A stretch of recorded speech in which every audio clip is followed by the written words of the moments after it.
All right, fact check this podcast. And for anybody who's watching the live shows, it's been a busy day. But for those who are just catching the recordings later on, this is coming out a week from now. Tonight, I am rejoined by Tommy Salmons. Tommy is one of my favorite people to talk to because we always end up talking about good stuff that we don't necessarily intend to at the start. But tonight, we are actually going to probably talk about most of the things that we intend to. We're going to talk about our evolving worldviews, which has kind of been a theme of previous conversations we've had to some extent. And we're going to continue that because Tommy's had some ideas that have been flowing through his head, and I'm going to try to see if I can draw some of those out and expand on them a bit. Tommy, how you been doing, man? I've been good, man. I've been doing really well. Had a really great weekend last weekend.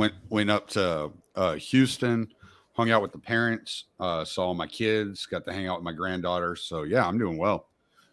Excellent. I have a brand new granddaughter, as a matter of fact. So I know you do. She's beautiful, man. Exciting times. I guess it hasn't hit me quite as hard yet because it's my stepson, so it's still a little bit of a level of disconnect, I guess. But I get to go actually meet her in person tomorrow, so that'll probably change things a bit, getting to actually hold the granddaughter for the first time and actually see her, not just see pictures of her. Well, it's funny. My granddaughter's she's 3 years old, and this wasn't my first time meeting her, obviously, but this was the first time she interacted with me because she was always scared of my beard. So yeah. So it's my daughter from my first marriage had a baby 3 years ago, and this little Callie is her name. She just clung to Beatrix. She would not come anywhere near me because of the beard. And it was funny. My oldest son was like that. We would go over to a friend of mine's house whenever I was in my 20s, late teens, early 20s, play music. And her dad was in a band, and it was a pretty popular band around Houston, and he had a big, long black beard, and my son would stare at him and scream, just like, oh my God, and just terrified of the beard. So it wasn't offensive to me. I actually found it kind of funny. When Sean was little bitty, I guess he was like right at a year old. So he was a year and a half. I was interviewing for a pretty good promotion at the job that I had, and my boss at the time, he was like, before you go interview for this, because I always had a goatee, and he was like, before you interview for this job, you should really shave. He was like, they'll take you more seriously if you're clean shaven going in for this interview. Say, okay, I can do that. So I went home the day before the interview and like shaved up and got all prettied up looking. And I went to pick Sean up out of his crib, and his eyes got that big, and he did not want anything to do with me. Yeah. I had a clean face for the first time in his life, and he did not want anything to do with it. I don't know who this is. And I was like, that's it. Yeah. I will never do it again. No, I did it once. It didn't go so well. I'll never do it again. When he was a baby, I'd hold him, and he would lay on my chest, and he'd just put his hand up, and he'd just he would rub my goatee and go to sleep on my chest. So now he's 6'2" and weighs about 240 pounds. And, if he tried to lay on my chest now, he would smother me. But good old days. I remember it's like I think I was like 16 the first time I saw my dad shave clean, and he was jacking with my mom. He started a job with a company that required that he was clean shaven. He always had a beard when I was growing up, and not a long beard, but just a nice crop beard. And I guess I was about 15 or 16 years old, and he got this job with a lumber company where he had to shave. They didn't want any facial hair whatsoever. So he thought it would be funny if he shaved his head too. So when my mom got home, he had shaved his head and his beard. He looked nothing like my dad. I was like, I don't even know this guy.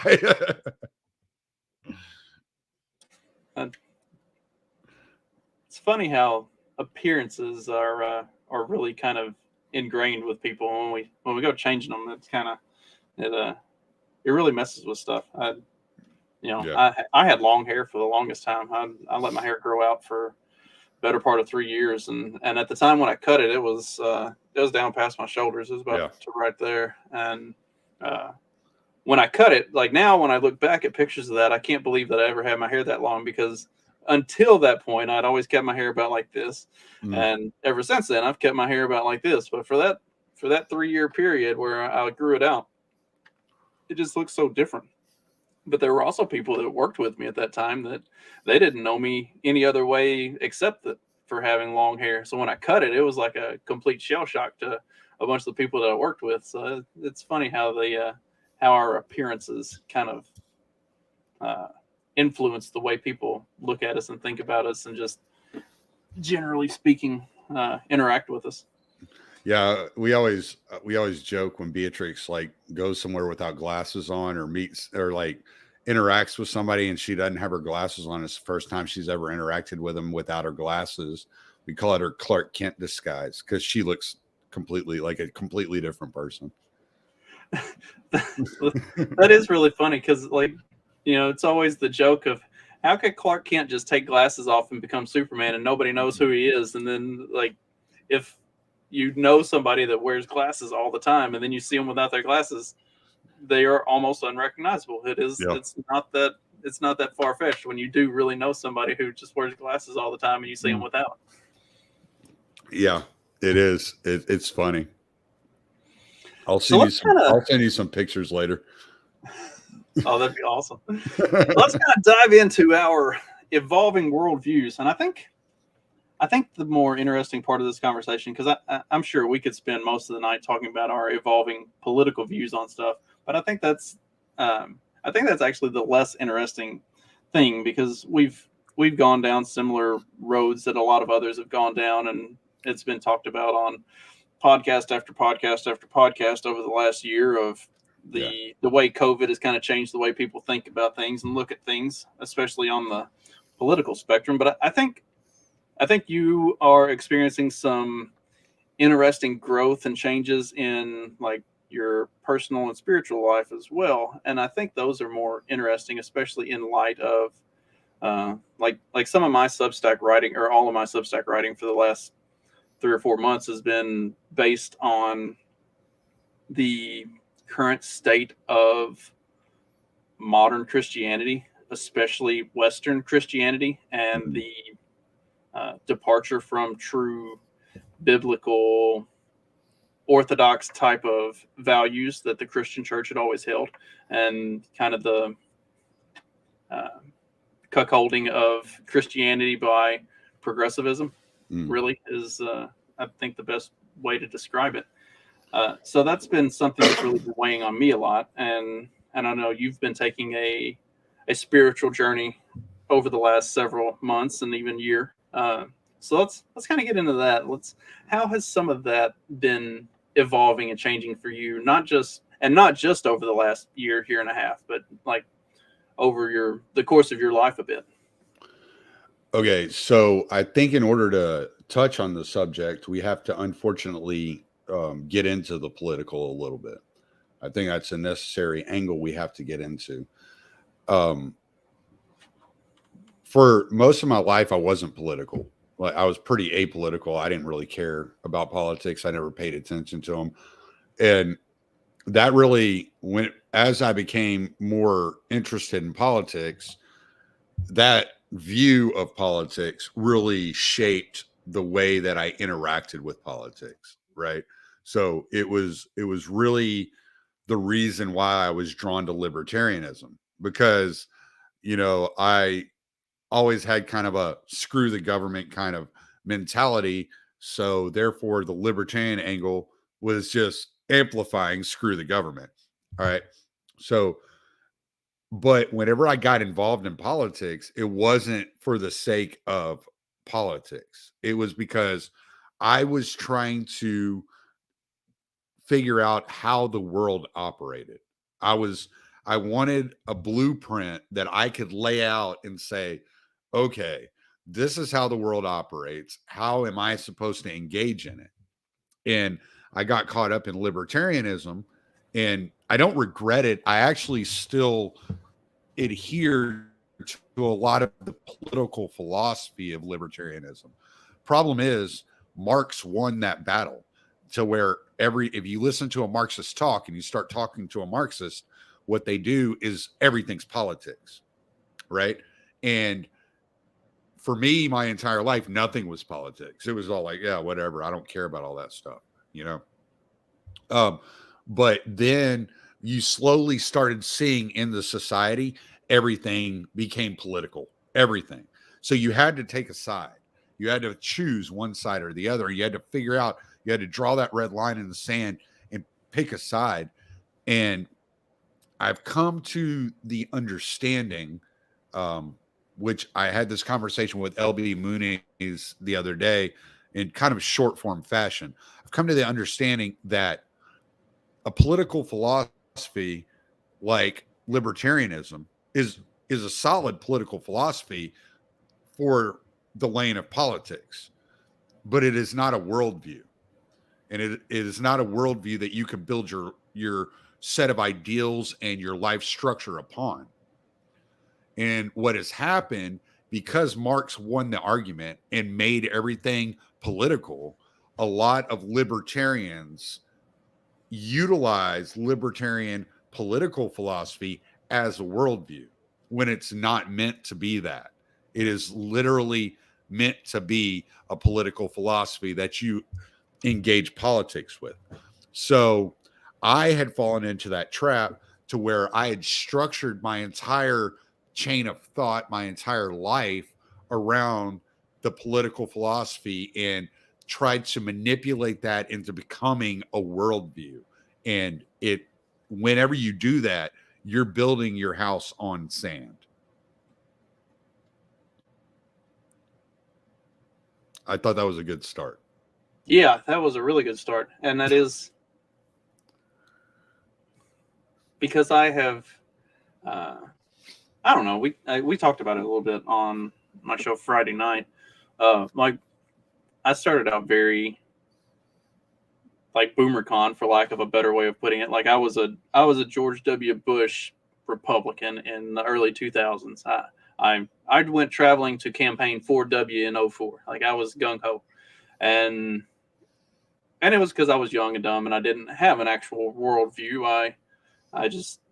I saw what happened on 9/11, and I thought that, all the stories that I heard about that were, I didn't hear any stories about that. I knew that the terrorists attacked us and they were the bad guys, so we needed to fight them on every front, and I needed to be for the strong Republican who was going to do that, not for some squishy Democrat that was going to sell us out to the highest bidder overseas, whoever that happened to be.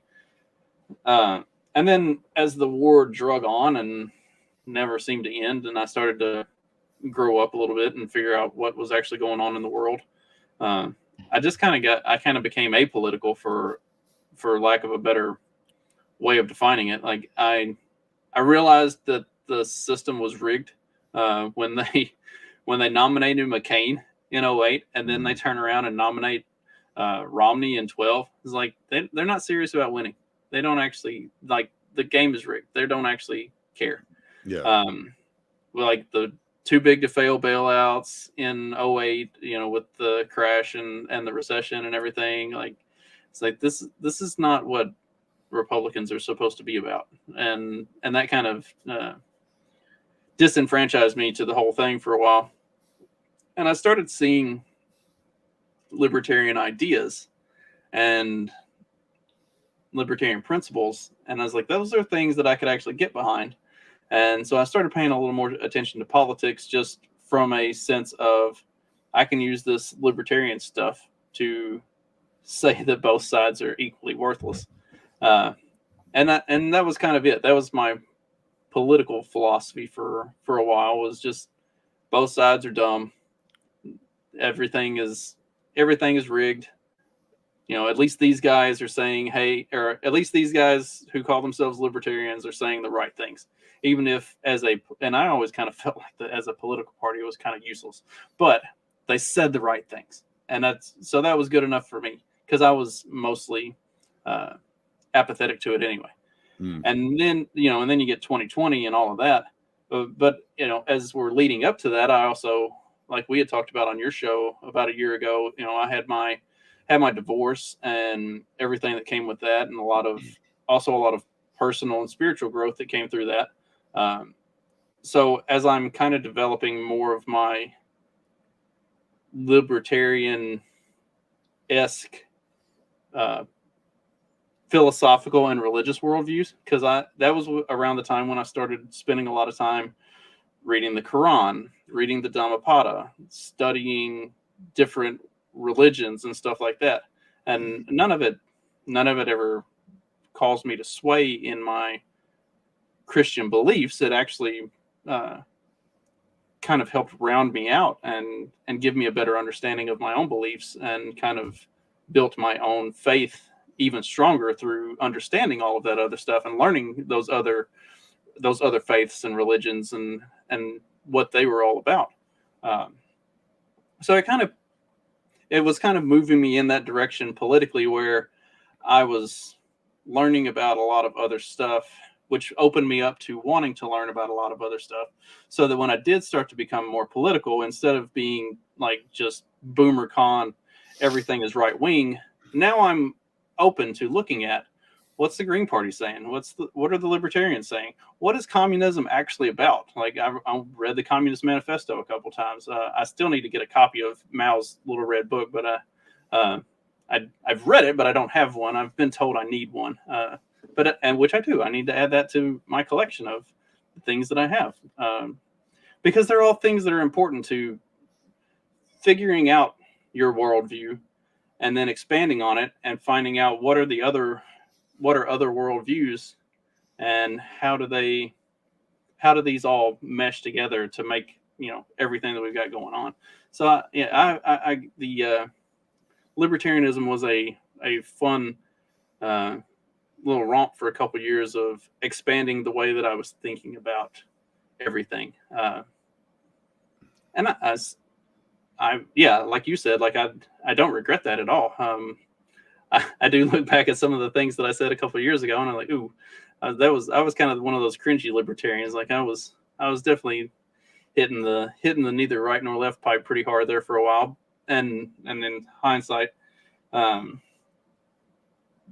you have to have a strong friend enemy distinction, which Pete talks about, and that's getting harder to stay open to the neither right nor left thing, because you almost have to differentiate the two when making that distinction. It's getting tough not to, right? Yeah. So yeah, there's a lot of stuff that's been going on over the last several years in the old noggin, and I think the political side of it is a good jumping off point, because a lot of times we do, like I said, like my boomer con, late teens, early 20s phase, like I didn't have a worldview. I had a political philosophy that was not very well developed. And now I'm starting to develop it even, now that it has started to develop, I find myself wanting to develop it more. Well, I think it was in like 2000. I started my podcast in 2018, and it wasn't long, probably March, April 2019. I was already tired of talking about politics. And that wasn't even like the entire subject matter of what I had talked about in 2018. Like I started in September. I think my first podcast was with, it was Michael. Oh man, I'm forgetting his last name right now. And then I had Scott Horton and Pete Quinones. But then I knew all these entrepreneurs that I was also interviewing and I was chatting with. And in 2019, maybe mid 2019, I started talking more about homesteading and raising chickens and stuff like that a little bit more. You know, and I would talk to libertarians that had sway in the libertarian movement about their projects, what they were doing. Because I thought one of the big things that was missing from the libertarian conversation was the fact that you're building that side project and you're doing something for yourself on the side and creating this like kind of insurance policy for yourself. And I guess I started seeing that what the libertarian podcasts were aimed in this particular direction. And my entire vision was that in order to experience the libertarian ends, you would have to have a complete worldview. And so I started questioning, well, if I'm not able to solve this problem through this philosophy, then I need to begin moving in other directions. So as I began to look around and read, and I stopped reading libertarian books, I started reading a lot of books from globalists of the past, and really got into reading like Brzezinski and I'm reading Malthus right now. Klaus Schwab popped up on my radar. I started reading his stuff. So I really started paying attention to more of the quote unquote conspiracy angle, because I realized that what libertarians weren't taking into effect, or they weren't taking it into context with the entire globe. They were focused mainly on the United States. And they weren't talking about how you were living your daily life and how you were going through your day-to-day process. And I was talking about being a blue collar guy. I was talking about, raising chickens, being over the road, constantly, supply chains breaking down, like not even saying like, this is how we're going to fix it. It's just like, these things are coming down the pike, and it's like one thing after another, after another, after another, after another. And then you kind of had like the post-libertarian movement happening over off to the side with Pete and Matt Erickson and all these guys. And you had the hardcore like libertarian podcasters like Scott, Dave Smith. And I found myself like dead center. I was like right in the middle of it, all of it. And I kind of still am. I'm friends with all these guys, and like, I don't have any bad thing to say about what Scott does or what Pete does or what Dave does, or I just don't find myself in a position to where it matters. What I'm trying to do is I'm trying to figure out what it is people are forgetting to talk about that happens in between these two moments. Right. And what I realized, because on the one side, you've got the identification of the problem, and on the other side, you've got the identification of the solution. But we have to get from identifying the problem to actually creating the solution. And there's steps that are have to happen in between. And well, in what it is it, at least in my, like, from my perspective, what I'm watching happen, what I'm watching take place is all these guys are still looking for a political philosophy to become the worldview, to encompass the entirety of reality around them. And I don't say that to like short any of these guys or like insult any of them, because I'm great friends with all of them. It's just the fact that you're missing a piece. And what you're missing is you're missing that foundation to build that political philosophy on. You need an entire worldview in order for that political philosophy to fit inside. That it can't be your entire the way that you view everything. You can't view the way you interact with your neighbor as a political philosophy. That just doesn't work. That's not how people interact. And so it's been kind of a journey on my part trying to figure out, like, what is it that I'm seeing around me? Number one, why is the world seemingly falling apart in the way that it is? Where does the political philosophy of libertarianism fit into the spectrum of why it's falling apart the way it is? And then what are the gaps that libertarianism doesn't cover? And then whenever I start identifying that, I started realizing, that's when I really began to realize, like, oh, viewing the world through a political philosophy is not going to create sanity on my part. What it might do, it might get me a lot of subscribers because I'm hitting all the virtue signal talking points. But what I'm not doing is actually addressing the problems that are right in front of me. Well, I'm a man, I'm married, I have a lot bigger issues than gaining an audience. Like, so I'm not trying to solve this problem for you. I'm trying to solve this problem for myself and my children. I've always said I started my podcast for my kids to see kind of the evolution of my thought and the things that I go through when working through these problems.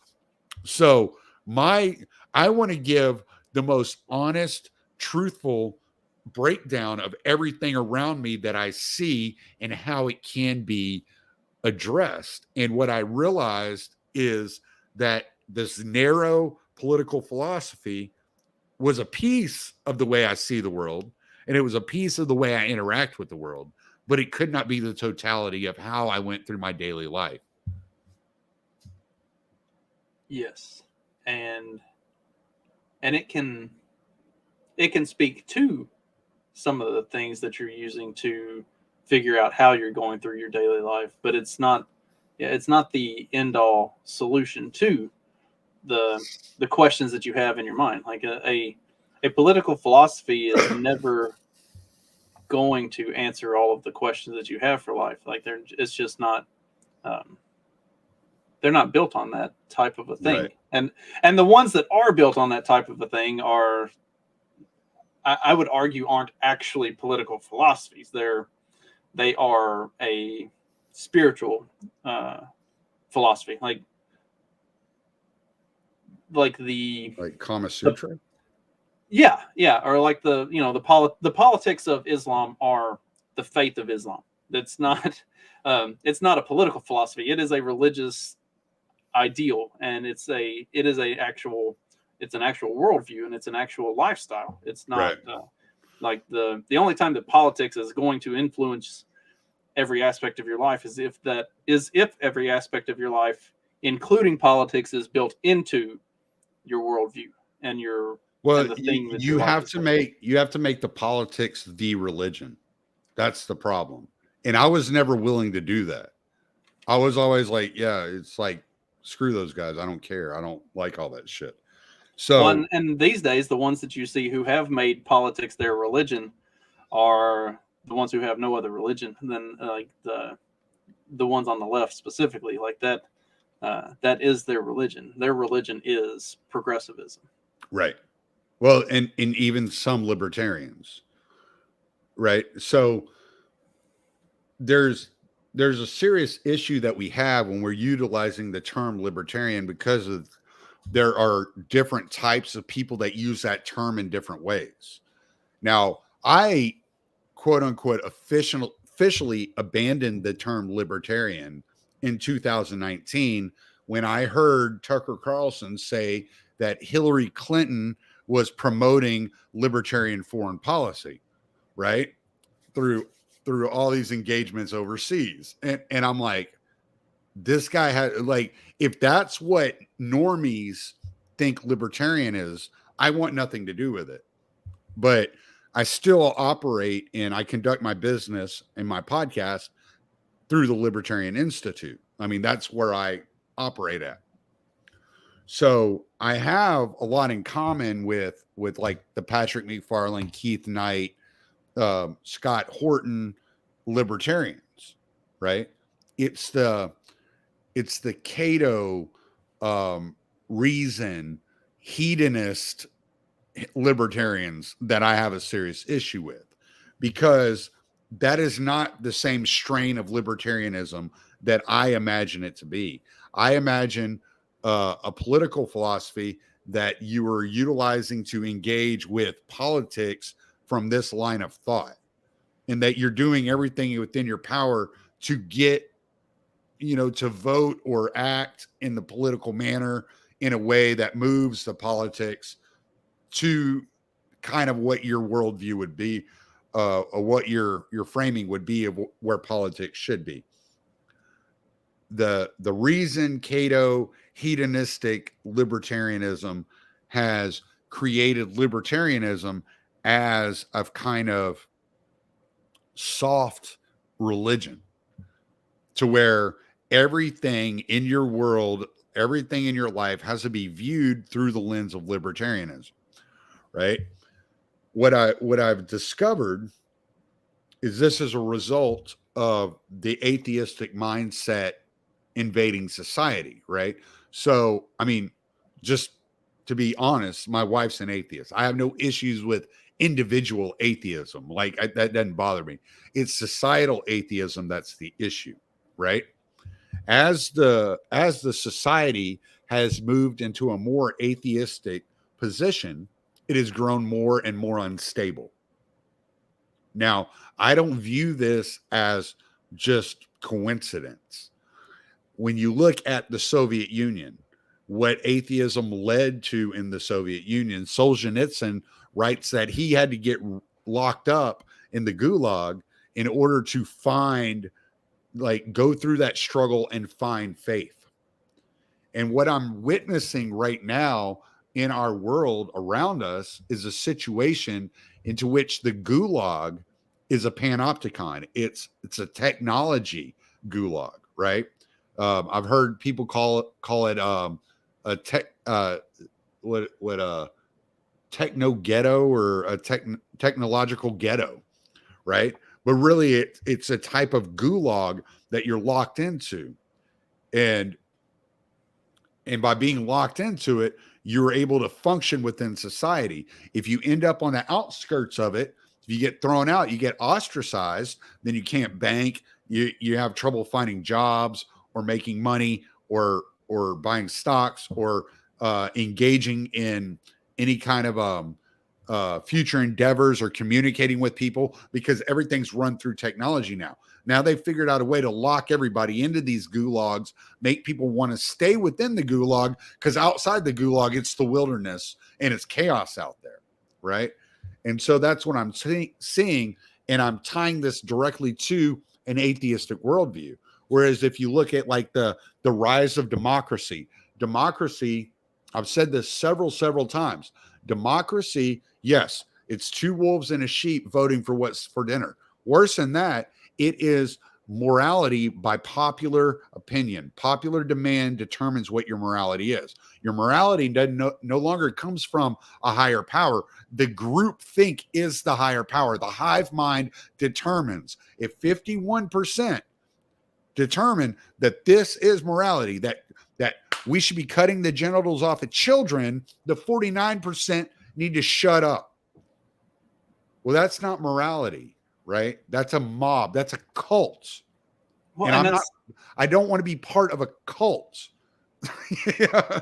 It expands on the idea of atheism becoming a more prevalent thing. When like your wife is awesome. I know plenty of individual atheists who are just not, they don't believe anything. And that's cool. Like, generally speaking, an individual can have that. But when you start to see the atheist collectivism that has been really taking hold of a lot of the modern West, what it becomes is they create their own religion out of something. It's like there is a power vacuum within society to have something as that symbol, that religious thing.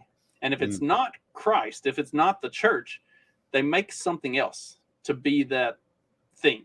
So like collective atheism is a religion in and of itself. Yeah, I mean, look at the and that George Floyd memorials. Right. Like you've got the LGBTQ stuff, you've got the George Floyd stuff. There's just there is almost a religion of anti-religious people. Like it is almost dogmatic the way Sam Harris is beyond dogmatic. Right. It is. Yeah, it's crazy.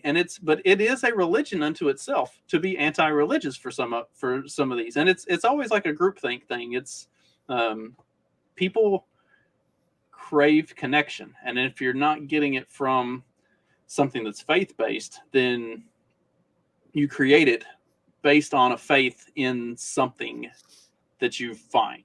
Like it's religion is paramount to the human condition, whether you believe in a higher power or you believe in something else. You're going to find your religion somehow, and our modern society is finding it in the worst possible ways. Well, unfortunately. And here's a big issue that I had. I was talking to my mom about this the other day. It was the contradiction within my head that I was dealing with. And this is what moved me to the Orthodox faith, was reading Orthodox books, finding out that these contradictions could be overcome, and that there was a direction in which I could move to overcome these contradictions. Right. And so I was dealing with this idea that, okay, I find the sexualizing of children to be completely disturbing and immoral, but I had no moral framework in order to tie that to. So then it was just a subjective opinion. And until I tied myself to a moral framework and accepted that moral framework, it was only subjective. It could no longer be determined as an objective moral ideal in my head. So there was this contradiction that I'm telling you, sexualizing children is wrong. Now prove it to me objectively. Well, I think I lost the argument right there. You see what I'm saying? And so not having that framework, that objective framework that I could tie my morality to by depending on my own individual autonomy as a moral compass. Well, if I can do that, so could everybody else. Right? And so you could have your own moral framework and your neighbor could have their own moral framework. And if they butt heads, then it's just a matter of who wins, who kills who first. You're right. Like that's who wins. And so I found that to find an objective moral framework, I had to tie all my philosophies in life to a bigger worldview that I could use as a foundation of rock instead of dealing with the foundation of sand. Okay, so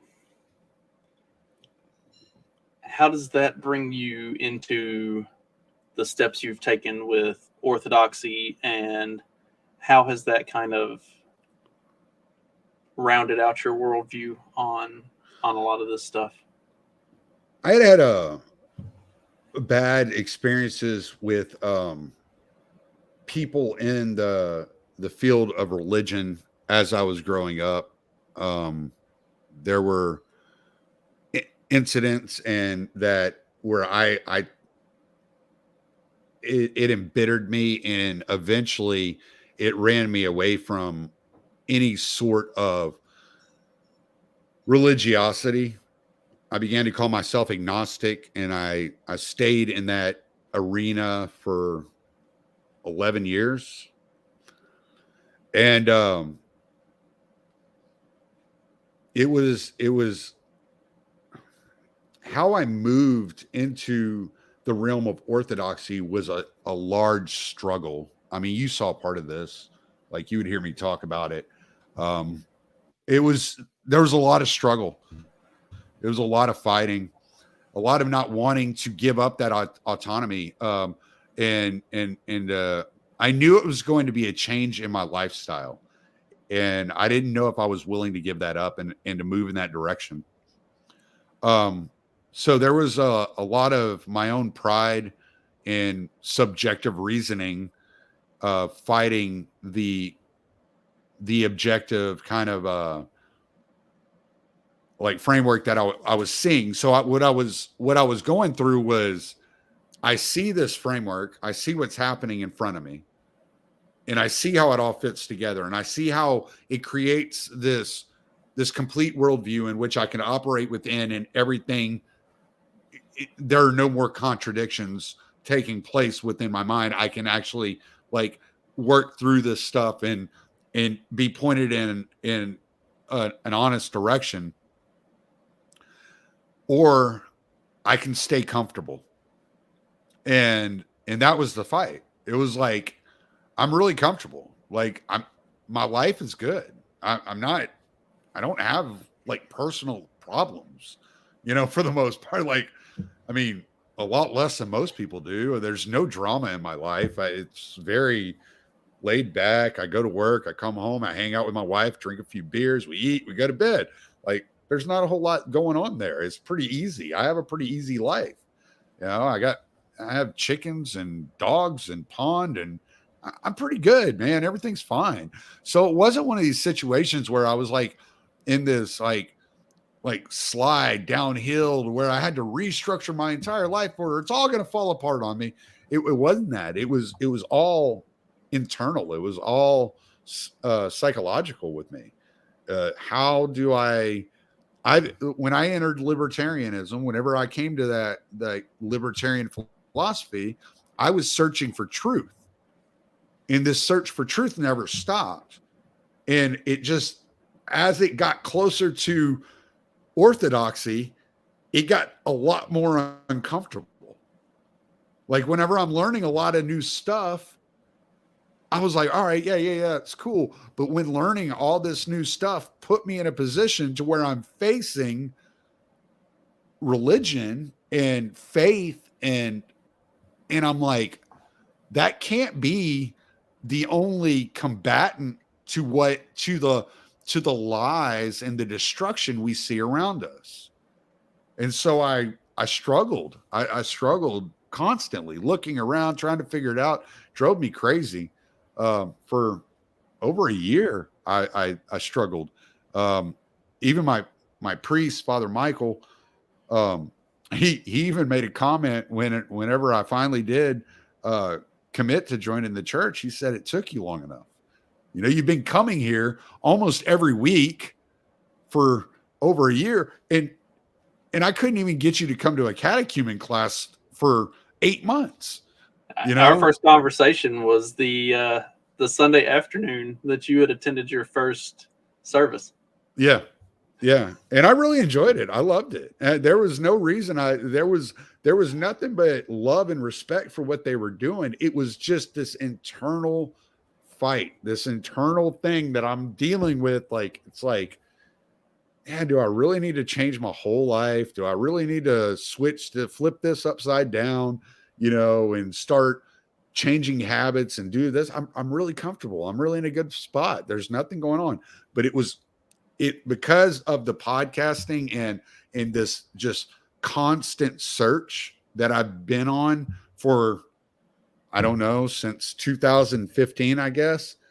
Because of that journey that I've been on, that path that I've been walking, it just led me to this as the solution and to the worldview issue.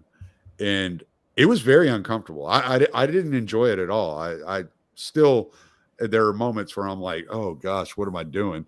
Like, so, but yeah, no, but it has changed the way I view things. It's changed, not the way I view things, but it's changed it's gotten rid of the contradictions, I guess. And a lot of things are more clear now than they ever have been before. I think that's a struggle for everybody everybody at some point in their walk of faith, and especially with Christianity, is there is kind of a point where you have to sort of accept that it's right. And that like for me, it was really tough. I think I actually talked about it with you, a year or so ago, but like I had that moment where I thought I could handle my life, like strong, independent, smart, successful. I made plenty of money. I knew what I was doing. I had a wife and kids, and I had this life shit figured out, right? So there was no reason for me to take everything to God, because I didn't need. God had bigger problems to deal with. And then when I hit the point in my life where I couldn't fix anything, and then as I couldn't fix certain things, then there were other things that just kept like snowballing on top of those things, and then I couldn't fix those things either. And then I finally like break down, and I'm like, okay, I really fucked up here, and I can't do this. Can you help me out with it? Then it all went in the opposite direction of what I wanted it to go, because I wanted it to be fixed in my way, the way I you wanted specific ends to the problem. Right. I knew what the solution was and how to fix it. I just couldn't make that happen. So I need you to fix it for me. And then when that didn't happen, then I got mad, and it was just like, all right, well, if I can't fix it and you won't fix it, then fuck this. I'm never going to put myself in a position that I have to rely on anybody else to fix it ever again. And then I had some real like actual come to Jesus moments with grappling through that. And then I figured out like, oh man, I've really not been doing this right at any point. And this does require me to not rely on me all the time, but to actually put my faith and my life in the hands of something higher than me, and rely on that to guide my worldview and to guide the way that I craft my life from here forward. And since going through all that, I don't have trauma anymore. I don't have stress or bullshit that I deal with. It is very comfortable, but it's also comfortable in a uncomfortable sense, because I am very reliant on, like, I don't know what the plan is that God has for me, but I know that it's going to work out. And if there's a part where I feel like it's not working out, that's probably because I've switched back to me trying to fix it my way and not seeing the way that it's supposed to be. So it has taken a huge, and for somebody that's as OCD as I am, like, you can't see it from this distance, but every book on my bookshelves are arranged in a very, very specific order. And as soon as I walk into my house, like if there's anything out of order, I know it immediately. Like I instinctively can feel that something's not where it's supposed to be, and it flies all over me. Like, so to let go of the direction of my life like that, and to kind of have blind faith in what the plan is for my life is, it does take a lot of self-sacrifice, and it is an uncomfortable thing. I'm so not OCD. My office would drive me insane, man. Just looking at your bookshelf is the one. You start twitching. But it is an uncomfortable thing, and I think that's how you know that it's a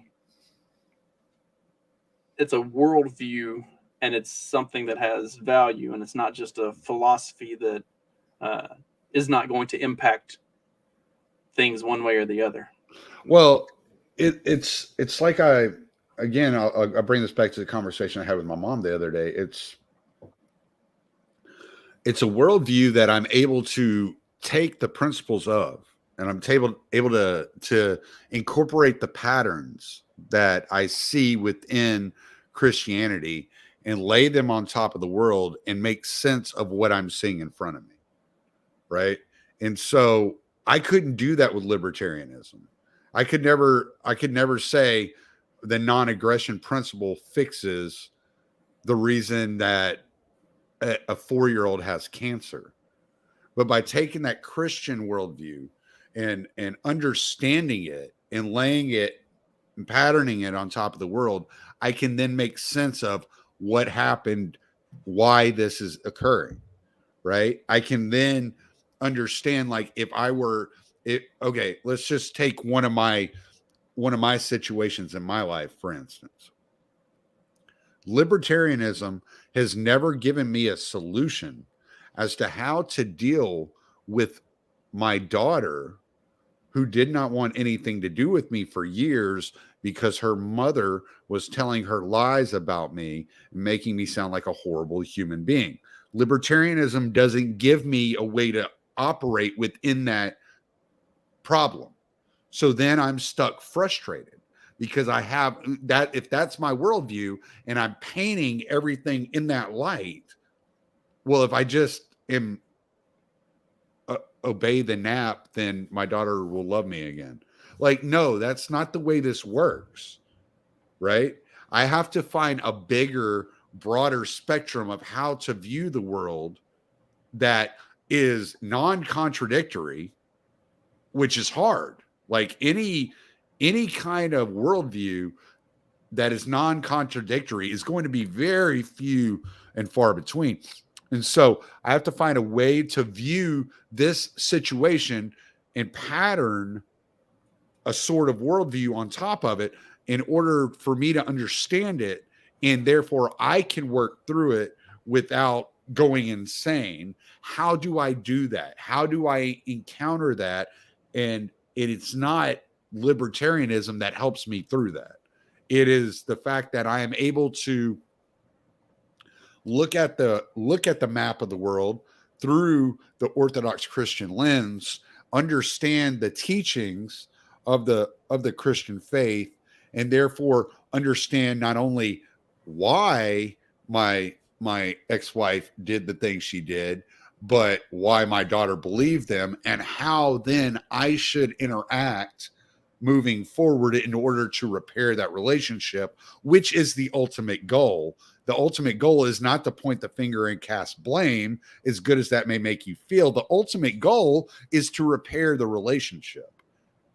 So the pointing the finger and casting blame, as good as it might make me feel, is an obstruction to healing that relationship. So therefore I won't do that. I would never understand that through any other worldview. The concepts of forgiveness and reconciliation are fairly, I don't want to say unique to Christianity, because other faiths have them as part of it, but that's kind of the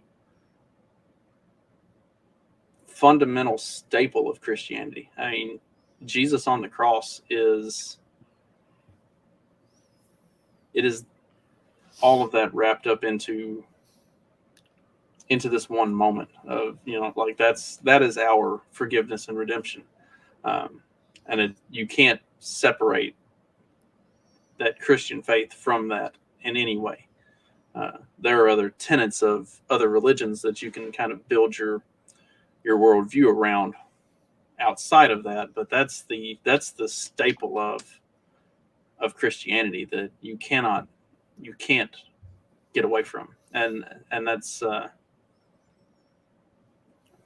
think it's something that when people really understand that, it's why people who are either new to faith or kind of being renewed in their faith do experience such a huge change, is because if you've been a selfish person and you've been more act-centric or more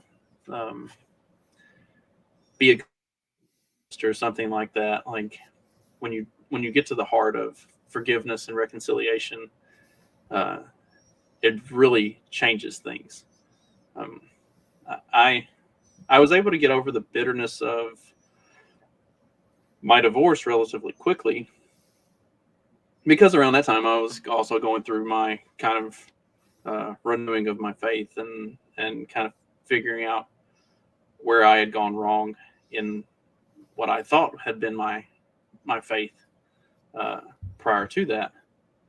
And so I remember one time my mom asked me, like, how are you not mad about everything? It's like, what is being mad about that accomplish me in terms of getting right with myself going forward, and being right with God, and being right with my kids? And like, Yeah. You have to not necessarily forgive and forget, but forgive and reconcile, and move forward. Take those lessons with you, and have a stronger faith and a better walk because of it. And that's tough for people. That's why it is a challenge. It is a growing experience. Is you have to be willing to let go of that stuff and move forward. And that's not easy for a lot of people, especially in modern society. That like we are. Somebody mentioned it earlier in the chat. Like, we are a society that's based on like justice and getting what you deserve and stuff like that. And that's not the fundamental tenets of it's not real Christianity. That's not reality. That's not the way life works. Like, you can look around and like, that's just not reality. That's just not, like, I mean, I'm sure you had the same saying in your house. Life isn't fair. Like, whatever. It's not going to be fair. It doesn't matter. And so you got to suck it up, buttercup. You got to move on. And how are you going to move on? Are you going to lean onto your own understanding and be bitter and angry? Like, that doesn't do anybody any good. Like, you're only making yourself miserable, because I guarantee you the person that you're bitter and angry at isn't thinking about you near as much as you're thinking about them. I think that's for our modern society. I think that's really a huge lesson. And you see it play itself out on social media all the time. I still am on Twitter, and I know you are not, and I think you're enjoying your time not being on Twitter. Yeah, I get so much more done. I'm like so much more at peace. I read instead of go on Twitter. I'm reading Seraphim Rose, and y'all are on Twitter arguing, and I'm just like, I'll get on the chat every once in a while, and somebody will post on Twitter. I'll be like, yeah, whatever. Like, somebody had commented on some. I was in one of those Twitter spats a few weeks ago, and somebody said, "I don't know why you're so angry and bitter." I was like, literally nothing that I've said was said out of anger or bitterness. I said, I've been laughing my ass off at this entire conversation the whole time. It's like, I'm sorry that for some reason you are angry and bitter about it, and you think that I am, but I'm absolutely not. I'm having a blast with this, and it's hilarious. And y'all should really find some joy in this, and like, stop taking it all so seriously, and learn how to move on and not be like that. Yeah. Find that sense of humor and just have some fun, whatever. But no, I don't miss Twitter at all. I don't even, I'm on Facebook and Getter, and I just don't use them. I just have no, I guess I've just gotten to the point where I have no desire to utilize social media at all. It just doesn't matter to me.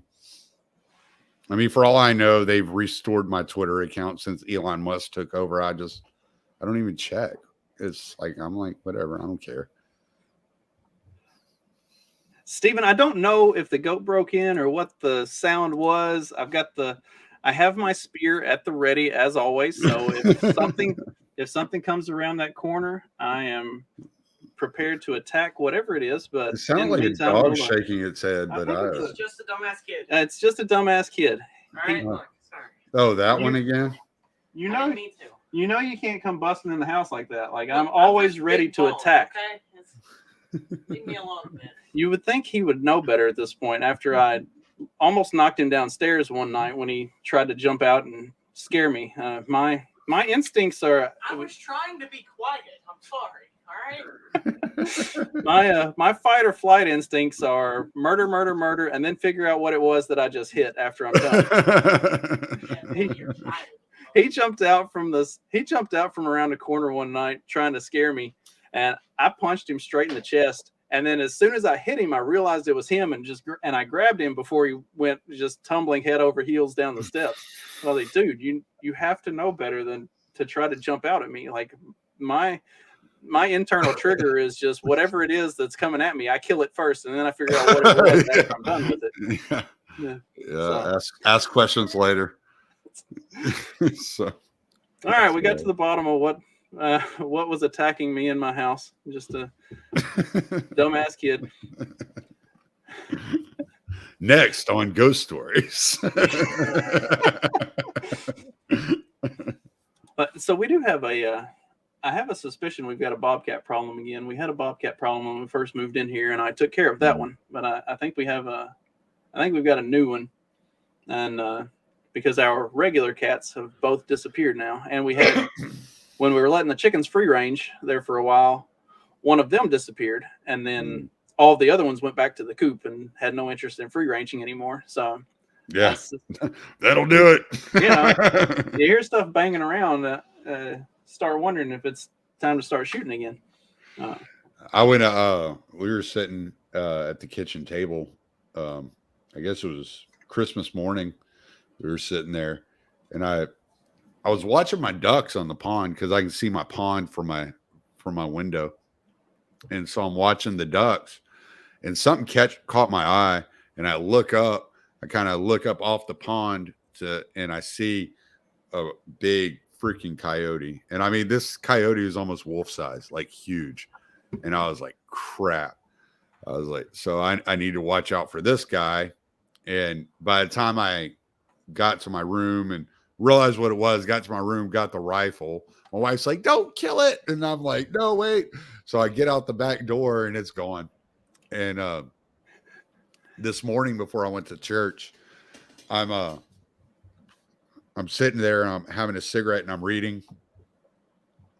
And I don't know, for some reason, something told me to like look at the pond. So I look over there, I see the ducks and they're swimming towards the house, and I'm like, I wonder what they're doing, because usually if they come towards the house, they go lengthwise across the pond, and they have a specific spot they come up on. Well, they're coming into an area they never take shore on, so I'm watching them, and I see something move across on the other side of the pond. I look up, there's a big ass German Shepherd over on the other side of the pond. I was like, what the hell? So obviously my dogs, I opened the door to run it off because I saw it had a collar on. So I'm like, I'm just going to go run it off. I'm not going to shoot somebody's dog. But so I opened the door to go out there and run it off. And my dogs go freaking crazy. They see it and they're going nuts. So luckily I had their collars on them. Their invisible fence was around their necks, so they could only go so far. But I was like, man, that dog would have been in for a rough time if these two would have gotten a hold of him. He would have been a squeaky toy real quick. What's interesting thing about living out in the country, I guess, is the animal problems.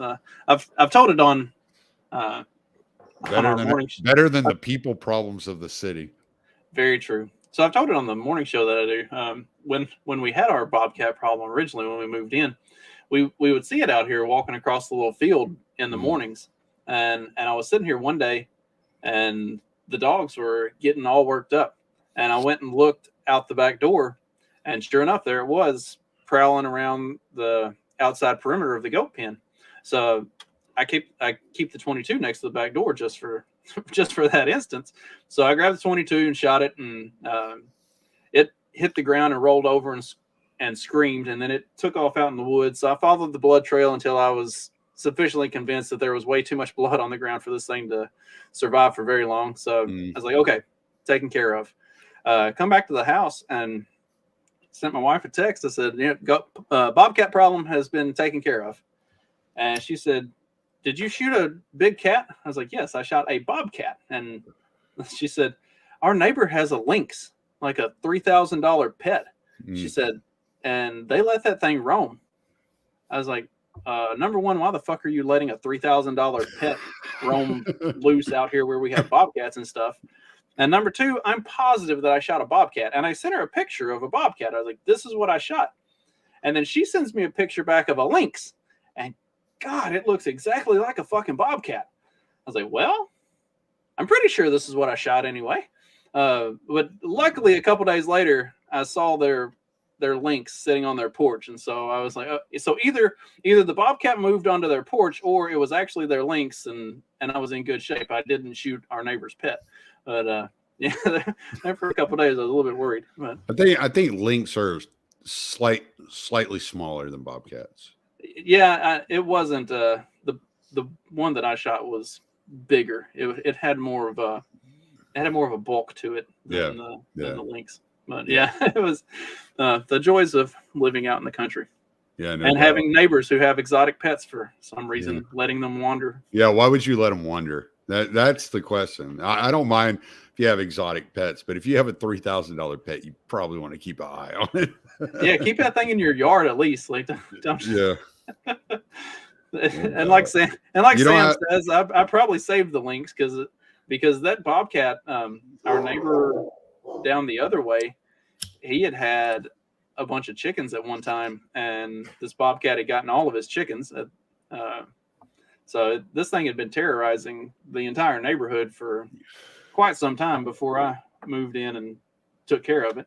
I can't believe this far out in the country we don't have more neighbors who are willing to just walk out on their porch and shoot stuff. But you need to get you a Great Pyrenees or an Anatolian Shepherd or something like that to keep with your goats and stuff to protect them. Yeah, I need a good outside dog. We've got our two inside dogs there. Huge divas. When it snows, we put them outside, and they tiptoe through the snow just long enough to pee, and then they're like banging their head on the door. Let me back in. It's cold. Yeah, my dogs would be worthless. They're good during the day, but at night they're nothing more than electric blankets. That's all they are. So, well, Tommy, you got anything else on the?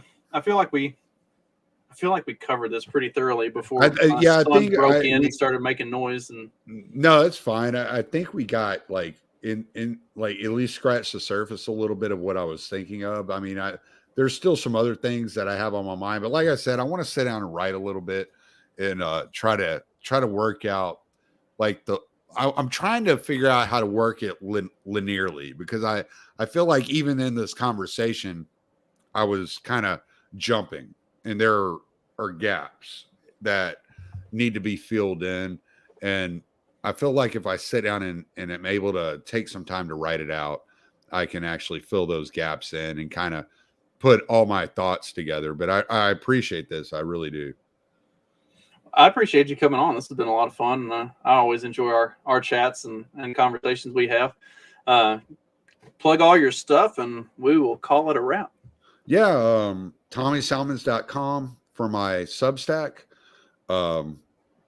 If you're a paid subscriber to my Substack or my Patreon, I have extra podcasts every week that they all get access to. Year zero at the Libertarian Institute. So that's libertarianinstitute.org/year-0/. And that's pretty much it, because I'm not on social media. Well, thanks again, Tommy. This has been great. And for everybody watching and listening, be sure to tune in next time. Next episode will be a solo show. I'm trying to figure out what my topic is going to be. I got a handful that I've been looking at, and I haven't decided what I want to do yet. Usually I try to plan these things out a couple weeks in advance, because I do actually spend a lot of time reading and researching before I do an episode. But as of right now, I'm still kind of stuck on about 3 different ones that I don't know what I want to go into. So I'll figure that out. I got I've got a couple weeks to figure that out. I'm sure I'll come up with something good. In the meantime, be sure to tune in to all the daily content if you're not already. I literally have a free link on my Twitter and on my Facebook that you get a full of the bonus content for free, and you can see if it's something that you want to pay for. So hit me up. I'll shoot you the link, and you can test it out and see if you enjoy what I'm doing. Check out the Substack. That's all I got. Tommy, thanks again for joining me. This has been great, and I will see everybody later.